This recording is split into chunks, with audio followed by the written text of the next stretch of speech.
Hello students, कैसे हैं आप सब। स्वागत है आपका ऑनलाइन क्लासेस में। आज का हमारा टॉपिक है नेगोशिएबल इंस्ट्रूमेंट। ये क्या होते हैं ये क्या होते हैं, इनके फीचर्स क्या होते हैं, ये डिस्कस करना है किस किस टाइप के नेगोशिएबल इंस्ट्रूमेंट होते हैं। तो सबसे पहले देखते हैं नेगोशिएबल इंस्ट्रूमेंट का मतलब क्या होता है। ये एक प्रोमिसरी नोट होते हैं, बिल ऑफ एक्सचेंज होते हैं, cheque, bill of exchange, promissory note, ये जितने भी बेयरर होते हैं ये सब किसमें आते हैं, नेगोशिएबल इंस्ट्रूमेंट के अंदर आते हैं, जिनसे पैसा देना होता है। ये ऑर्डर बेस होते हैं, मतलब बियरर मतलब एक जना इसको बनाता है दूसरे को पैसे देने के लिए, ठीक है। A negotiable instrument is one the property in which acquired by anyone, कोई भी बना सकता है। ये बोनाफाइड की जैसे काम करता है ये, कि टाइटल ऑफ द पर्सन होता है जिसको आपको पैसे देने होते हैं, और जिसने बनाया होता है और जिसको पैसे देने होते हैं। तो ये जो टर्म है नेगोशिएबल इंस्ट्रूमेंट, इसका मतलब है एक रिटर्न डॉक्यूमेंट ऐसा जो किसके फेवर में क्रिएट होता है, उस पर्सन के फेवर में जिसको पैसे देने होते हैं आपको, और वो फ्रीली ट्रांसफरेबल होता है। वो आराम से आपका पैसा उससे उठा सकता है रिडीम करवा के। Promissory note, bill of exchange और अ चेक, क्या क्या इंक्लूड होते हैं इसमें। Promissory note, bill of exchange and cheque इसमें इंक्लूडेड होता है। Now it does not exclude the possibility of adding any other instrument which satisfy the following two conditions of negotiability। अब दो conditions देखनी है हमें, कौन कौन सी होती है। पहली कंडीशन है the instrument should be freely transferable. Freely transferable होता है ये इंस्ट्रूमेंट बाय डिलीवरी और बाय एंडोर्समेंट ऑफ डिलीवरी, मतलब कि आप इजीली आप जाके क्या कर सकते हैं, इसमें से पैसा उठा सकते हैं। And the person who obtains the goods in faith and the value should be get free, मतलब कि आप चार्ज नहीं है इसका कुछ, जैसे कि चेक होता है, आप चेक बैंक में डालेंगे तो आपका पैसा आपको मिल जाएगा। तो कोई ये फ्री टू ऑपरेट है ये। एज सच डॉक्यूमेंट्स लाइक, जैसे कि शेयर होते हैं, वारंट्स होते हैं, बेयरर्स होते हैं, डिबेंचर्स होते हैं, इन सब का पेमेंट। तो जितने भी ऐसी चीज़ें होती है, शेयर हो गए, डिबेंचर्स हो गए, डिविडेंड वारंट्स हो गए, नेगोशिएबल इंस्ट्रूमेंट हो गए, इनके अलावा इनमें आपको जाना पड़ता है, अप्लाई करना पड़ता है, फिर आपको पैसे मांगने पड़ते हैं। लेकिन ये जितने भी होते हैं नेगोशिएबल इंस्ट्रूमेंट्स में नहीं आते शेयर्स एंड डिविडेंड्स वगैरह। But the money orders and the postal orders, deposit receipts, share certificate, bill of trading, जितने भी ये डॉक वारंट, ये सब नेगोशिएबल इंस्ट्रूमेंट में नहीं कंसिडर करे जाते, क्योंकि ये ट्रांसफरेबल बाय एंडोर्समेंट होते हैं and not give a better title to the bona fide. इसमें कोई टाइटल नहीं होता, कोई भी आके इसको नहीं करवा सकता। लेकिन नेगोशिएबल इंस्ट्रूमेंट अलग होते हैं।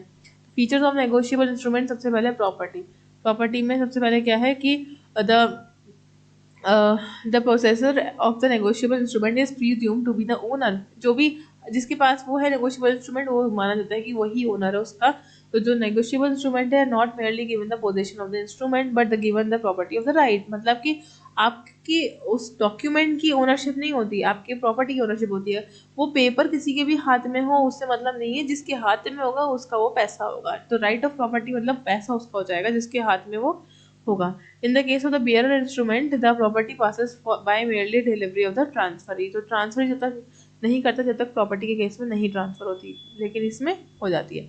Title, the transferee of the negotiable instrument is known as holder of the due course. Holder of the due course मतलब कि जितना जो होल्ड करेगा वो ट्रांसफरी होगा पूरे टाइम जिसके पास है। Bona fide transferee for the value is not affected by any defect of the title of the part of the transferor and by the previous holder of the instrument, ठीक है।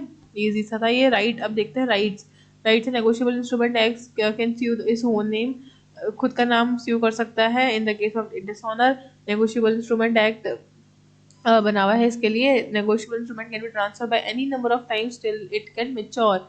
मैंने आज तुमको पैसे दिए, फिर तुमने किसी और को पैसे देने थे, तो तुमने वही बॉन्ड दे दिया कि ले तू ये ले जा, इससे काम चला ले, फिर उसने तीसरे को दे दिया, चौथे को दे दिया। तो फिर जो चौथा पर्सन है वो जाके बैंक से पैसा उठा रहा है। तो जो मेच्योरिटी पे जाएगा, जिसके हाथ में मेच्योरिटी पे वो होगा, उसका पैसा हो जाएगा। प्रिजम्पशंस क्या है। Certain presumptions apply to all negotiable instruments. For example, presumptions that consider has been paid under it. It is not necessary to write up the promissory note. Promissory note लिखने की जरूरत नहीं है, जिसके हाथ में होगा उसी का ही पैसा होगा। For the value received by or similar expressions, because the payment is consideration presumed. Payment तो होगा ही, ये मान के चलते हैं हम, ठीक है। Prompt payment मतलब negotiable instrument enable the holder to accept prompt payment because the dishonor means the ruin of the credit policies। मतलब कि आपने क्या करा, डिसऑनर हो गया, मतलब कि आपने कोई पॉलिसीज के साथ खिलवाड़ किया, या तो आपके पास पैसा नहीं है और आपने ड्रॉ कर दिया, लाइक दैट, तो आपका प्रॉम्प्ट पेमेंट होता है। Presumptions as a negotiable instrument, presumptions which the court presumes in regards to the negotiable instrument. In other words, the presumptions need not to be proved as they are presumed. जो presume पहले से ही assume कर लिए वो होते हैं presumptions. उसको किसी चीज़ की ज़रूरत नहीं है. ऐसी चीज़ें जो पहले से ही assumed होती है ये exist करती है every negotiable instrument में. पहले से ही assume होगा कि जिसके हाथ में है वो पैसा उसका पैसा होगा. तो लॉ का यहाँ पे कहीं भी नहीं आता.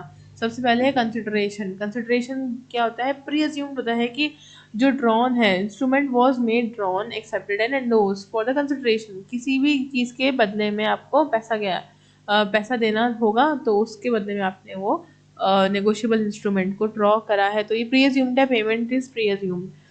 The presumption of the consideration, however, may be rebutted by the proof that the instrument had been obtained from its lawful owner. किसी lawful owner ने इसको ड्रॉ किया है, यह माना जाता है शुरू से.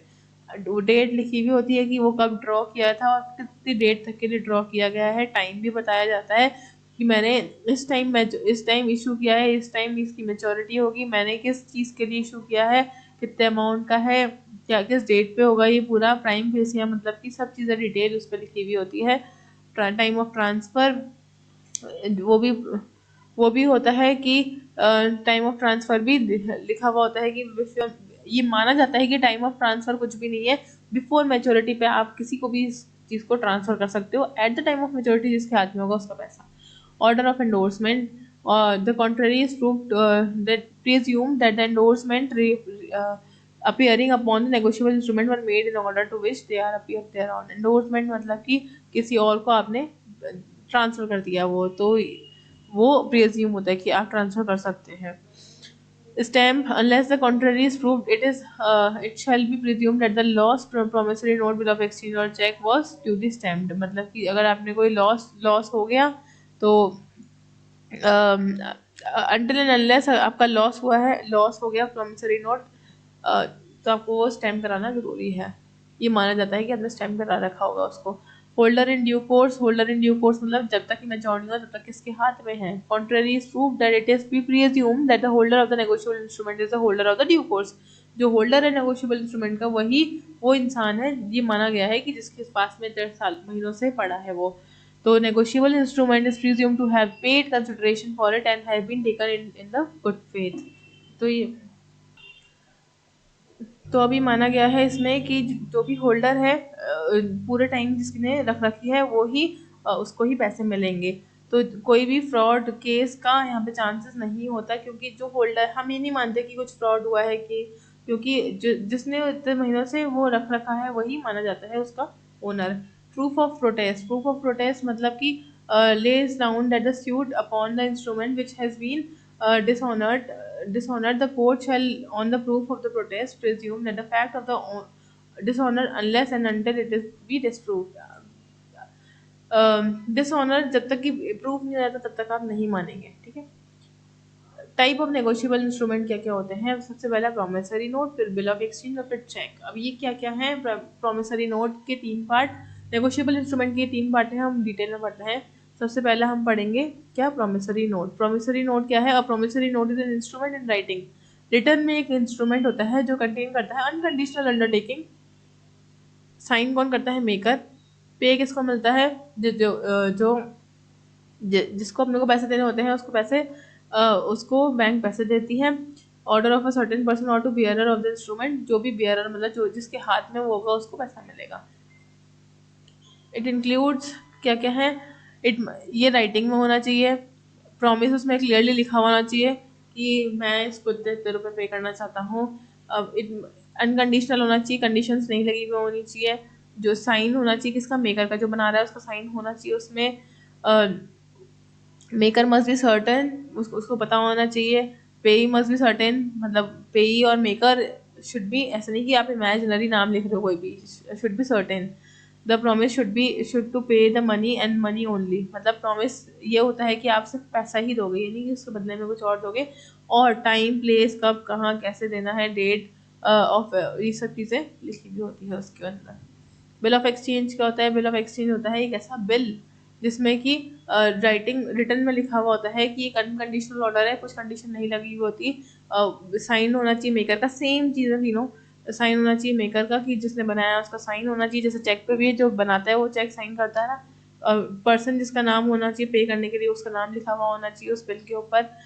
Bill of exchange therefore a written acknowledgement of the date, जो आपको आपके ऊपर माथे पे कर्जा है उसका रिटर्न होना चाहिए, उसका रिटर्न बताता है कि कितना कर्जा है।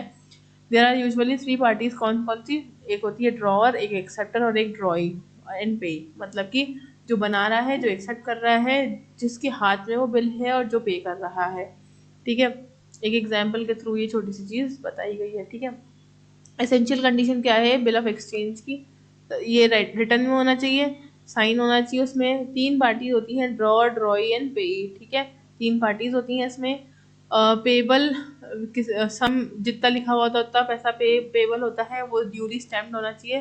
ठीक है, and it must contain the express order to pay the money and the money alone. सिर्फ और सिर्फ पैसा ही, ओनली कैश पेमेंट ही इसमें होना चाहिए। ये होता है अज्यूम्ड। और अनकंडीशनल होना चाहिए, कंडीशन नहीं होनी चाहिए कि सिर्फ इसी को ही मिलेगा या इतना ही मिलेगा, नहीं। अब क्या होता है लास्ट है चेक्स। चेक क्या होते हैं? सबने देखा होगा चेक। चेक एक ऐसा चेक एक kind of bill of exchange है जहाँ पे banker and not express in the term payable otherwise on the demand. मतलब कि जब तक आप डिमांड नहीं करते, आप मेरे पास आए, आपने मुझसे गुड्स खरीदे और आपने एक चेक ड्रॉ करके कर चले गए, मैंने बोला है, मैंने डिमांड किया है कि आप मुझे चेक दे दो पैसों के बदले, तब तक ऑन डिमांड होता है, अदरवाइज ऑन डिमांड ही होते हैं checks. A check is a bill of exchange of 2 or more qualities। पहला होता है it is always drawn on a specified banker, हमेशा एक पर्टिकुलर बैंक का जिसका खाता है उसके ऊपर होगा। And it is always payable on the demand. Payable on demand मतलब कि जब मैं बोलूँगी तभी पैसा मिलेगा। All cheques are bill of exchange but all bill of exchange are not cheque. सारे बिल ऑफ एक्सचेंज नहीं होते चेक, क्यों? क्योंकि वो not payable on demand. Bill of exchange are not payable on demand. Cheque must satisfy all the requirement of the bill of exchange. Check में वो सारी requirement होनी चाहिए, जैसे कि डेट डली होनी चाहिए, किसका नाम है, साइन वगैरह सब चीज़ें होनी चाहिए। और साइन होना चाहिए किसे? जो बना रहा है उसका साइन होना चाहिए। और ये अनकंडीशनल ऑर्डर है to unconditional order to pay the some of money. पैसा किसी को देना है तो आप चेक बना के दे सकते हैं। ह्यूंडीज क्या होता है? Hundi is a Hindi word. Hundi is a negotiable instrument written in the original language. Original language में लिखा हुआ होता है। Hundi includes the negotiable instrument where they are been in the form of the notes or the bills. या तो वो promissory notes हो सकते हैं या फिर बिल ऑफ एक्सचेंज हो सकते हैं। Hundis are said to be diverted from the Sanskrit word hundai which means to collect. Hundi मतलब कि टू कलेक्ट, ह्यूंडाई मतलब to collect. Quite popular among the Indian merchants very old days. पुराने ज़मानों में बहुत फेमस हुआ करता था फाइनेंस करने का, ट्रेड एंड कॉमर्स में बहुत फाइनेंस करने के लिए बहुत ईजी वे था टू प्रोवाइड ह्यूंडीज। ये नेगोशिएबल इंस्ट्रूमेंट की तरह काम करता है। And and in the case of no customary rules known the certain point the court में भी apply the provision of the negotiable instrument act. अगर कोई भी आप इसमें कस्टमर के द्वारा कोई चीज़ प्रोवाइड नहीं कराई गई है तो नेगोशिएबल इंस्ट्रूमेंट एक्ट के ही सारे रूल्स अप्लाई हो जाते हैं यूनिस पे। नेक्स्ट देखते हैं बैंकर्स ड्राफ्ट। बैंकर्स ड्राफ्ट क्या है? अब कैश प्रेजेंटेशन होनी चाहिए। बैंकर ड्राफ्ट मतलब कि बैंक में कैश आपको लेके आना डायरेक्टली। डीडी होता है डिमांड ड्राफ्ट, जो कि होता है बैंक से पैसे निकालने के लिए। Share warrant. शेयर वारंट क्या होता है? यहाँ एक ऐसा सर्टिफिकेट होता है शेयर वारंट जिसके अंदर लिखा हुआ होता है कि आपका स्टॉक कितना है, आपने कितना आपकी होल्डिंग्स कितनी है, आपने बाइंग कितनी कर रखी है, आपकी सिक्योरिटीज़ आपने जो खरीद रखी है वो कितने प्राइस पे खरीदी है आपने, उसकी आज करंट प्राइस क्या है, उसका इंश्योरेंस टाइम क्या है, कितने टाइम तक के लिए ये चलेंगी, ये सारी डिटेल्स जो होती हैं वो शेयर वारंट में लिखी हुई होती है। जब आप शेयर खरीदते हैं तो उसके साथ एक पेपर मिलता है जिसमें सारी डिटेल्स दी हुई होती है। उसमें बताया जाता है कि कौन इसके राइट्स एक्सरसाइज कर सकता है, कब रीसेल करना है, कब प्रॉफिट मिलेगा और कब इसको यूज़ नहीं करना है, वो सब चीज़ों उसमें लिखी हुई होती है। डिविडेंड वारंट्स क्या होते हैं? Cheque which make the payment of a dividend. आपने शेयर इन्वेस्टमेंट कर रखा है, आपको बदले में डिविडेंड आया तो आपको पैसा मिल जाएगा। तो एक ऐसा चेक जिसमें डिविडेंड अमाउंट लिखा हुआ हो। एंड देखते हैं सर्क्यूलर नोट्स। सर्क्यूलर नोट्स तो नॉर्मल नोट्स होते हैं, लेटर ऑफ क्रेडिट होते हैं ये। They are drawn by the resident of the banker of the foreign correspondents in the favor of a person traveling abroad। आज मैं अब्रॉड जाना चाहती हूँ तो मेरे फेवर में आपने एक चेक काट के दे दिया जिसको ट्रैवलर्स चेक भी कहा जाता है। तो ट्रैवलिंग अब्रॉड अगर आप कर रहे हो तो सर्क्यूलर नोट्स आप लेकर साथ में जा सकते हैं। फिर आप जहाँ आपको पेमेंट करना है वहाँ आप उसको प्रेजेंट कर सकते हैं और सामने वाला उसको एंड कैश भी करा सकता है। बेयरर डिबेंचर्स, बेयरर डिबेंचर्स मतलब bearer debentures do not show the name of the owner on the debenture, the holder of the bearer debenture are entitled to receive the interest payment. जो bearer debenture होते हैं उसके holder interest payment receive करने का काम करते हैं। तो ये नाइन वेज से हमने देखा कि कौन कौन से प्रोमिसरी नोट्स होते हैं। तो हमने पढ़ा कि प्रॉमिसरी नोट्स कौन से होते हैं, नेगोशिएबल इंस्ट्रूमेंट्स कौन कौन से होते हैं, नेगोशिएबल इंस्ट्रूमेंट्स की कौन कौन सी कैटेगरीज होती हैं, वो सब हमने इस क्वेश्चन में पढ़ा है। आई होप आपको ये क्वेश्चन समझ में आ गया होगा। Thank you.